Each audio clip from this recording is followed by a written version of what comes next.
தாராபுரம் அருகே உப்பாறு அணைக்கு தண்ணீர் திறந்துவிடக் கோரி 200க்கும் மேற்பட்ட விவசாயிகள் உண்ணாவிரத போராட்டத்தில் ஈடுபட்டனர்.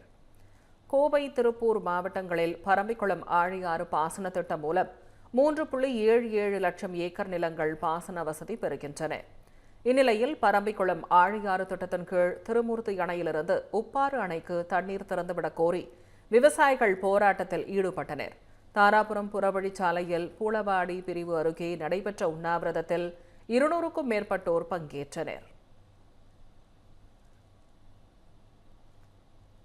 தாராபுரம் வட்டத்தில் அமைந்துள்ள உப்பாறு அணை. உப்பாறு அணைங்கிறது பாத்தீங்கன்னா 6100 ஏக்கர் பாசனம் கொண்டது. பிஏபி பாசனம் அவங்களுக்கே போதிய நீர் இல்லைன்னு சொல்றது ஒரு திருட்டுத்தனம். முழுக்க இந்த அதிகாரிகள், பொதுப்பணித்துறை அதிகாரிகள் பணத்தை வாங்கிட்டு மேல்மடை விவசாயிகளை போர்வில் இருக்கிற அனைத்து மட்ட கம்பெனிகளும் கோழி பண்ணைகளுக்கு கோடிக்கணக்கான லிட்டர் தண்ணீர் விற்பனை செஞ்சுட்டு இருக்காங்க.